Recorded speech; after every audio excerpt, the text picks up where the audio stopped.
Olá, hoje a gente vai mergulhar num capítulo fascinante e, olha, muitas vezes esquecido da nossa história. O papel das mulheres brasileiras na Segunda Guerra Mundial. Temos aqui pesquisas, relatos, documentos, bastante coisa para a gente analisar.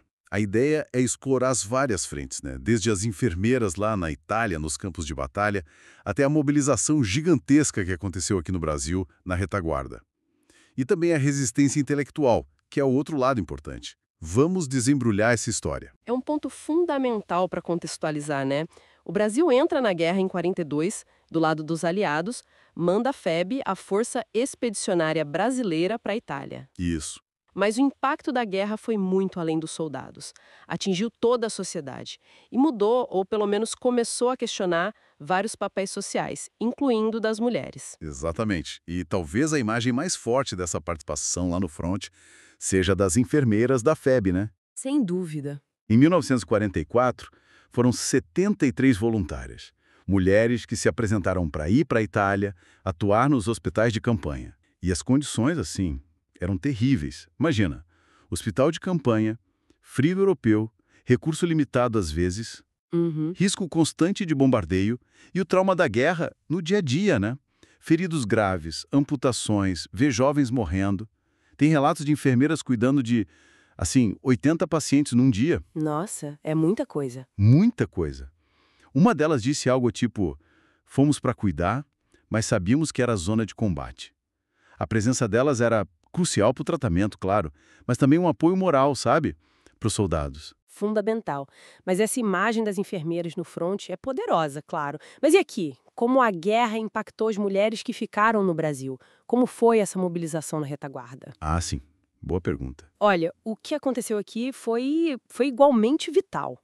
Uma mobilização feminina enorme na retaguarda. Milhares de mulheres se engajaram. Através de que tipo de organização? Tinha a Cruz Vermelha Brasileira, a União Cívica Feminina e uma muito importante, a Legião Brasileira de Assistência, a LBA. Essa era coordenada pela primeira-dama na época, a Darcy Vargas. Entendi. A LBA. Isso. E as atividades eram super variadas. Elas costuravam uniformes, agasalhos para os soldados, faziam campanhas para arrecadar dinheiro, comida, material, davam suporte para as famílias dos combatentes, sabe, cuidando de viúvas, de órfãos, e escreviam cartas para os pracinhas, para levantar o moral deles. Um trabalho de formiguinha mais gigante no impacto, imagino. Exato. Se a gente conecta isso com o cenário maior, claro que tinha o patriotismo forte impulsionando, né? Mas era também uma forma de afirmação do espaço social da mulher.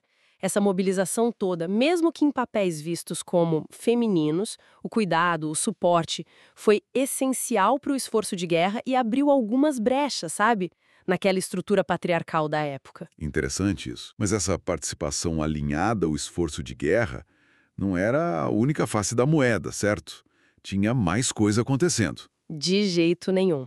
Essa complexidade que você falou fica mais clara ainda quando a gente olha para mulheres que, além de talvez apoiarem o esforço contra o fascismo lá fora, aqui dentro elas desafiavam o próprio governo. Exato. É aí que fica bem interessante, né? Porque o Brasil lutava contra o fascismo na Europa, Uhum. mas aqui dentro a gente vivia a ditadura do Estado Novo, do Getúlio Vargas, um regime autoritário que limitava liberdades, uma contradição enorme. Total. E aí surgem figuras como intelectuais, artistas, ativistas. Patrícia Galvão, Apagu, Maria Werneck de Castro, Antonieta de Barros. Entre outras. Elas usavam a voz, a escrita, a ação para criticar esse autoritarismo. Elas denunciavam a falta de democracia, né? Isso, defendiam reformas, combatiam o fascismo aqui também. A Pagu, por exemplo, foi presa várias vezes por ativismo político, antes e durante esse período. Isso mostra bem a tensão, lutar pela democracia lá fora e reprimir aqui dentro. Uma luta dupla, então. Mas e depois? A guerra acaba, o Brasil está do lado vencedor. O que acontece com essas mulheres todas? As enfermeiras, as da retaguarda, as resistentes? Como a história lembrou delas? Esse é um ponto crucial, imagino. Aí a gente entra na questão da memória histórica, que é sempre delicada.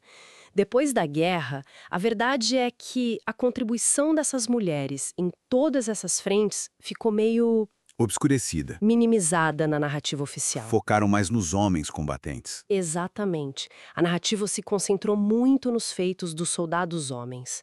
As enfermeiras da FEB, por exemplo, tiveram dificuldade para ter o serviço reconhecido.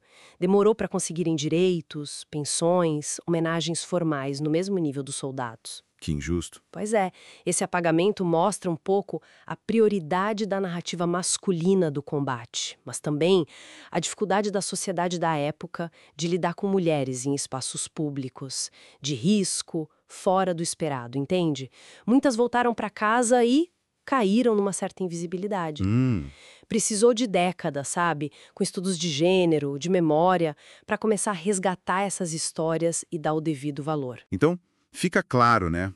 A história do Brasil na Segunda Guerra é incompleta sem essas mulheres. Elas não foram só coadjuvantes, foram agentes ativas, essenciais.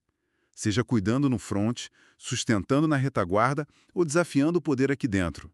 Uma presença múltipla. Exatamente. E a reflexão que fica é essa: como que redescobrir essas histórias nos obriga a repensar as narrativas que a gente já conhece sobre o passado do Brasil. Boa. Como entender essa participação feminina em momentos de crise pode enriquecer nossa visão da história e, talvez mais importante, que outras histórias, que outras vozes que foram marginalizadas ainda estão esperando para serem ouvidas, compreendidas e integradas de verdade na nossa memória coletiva.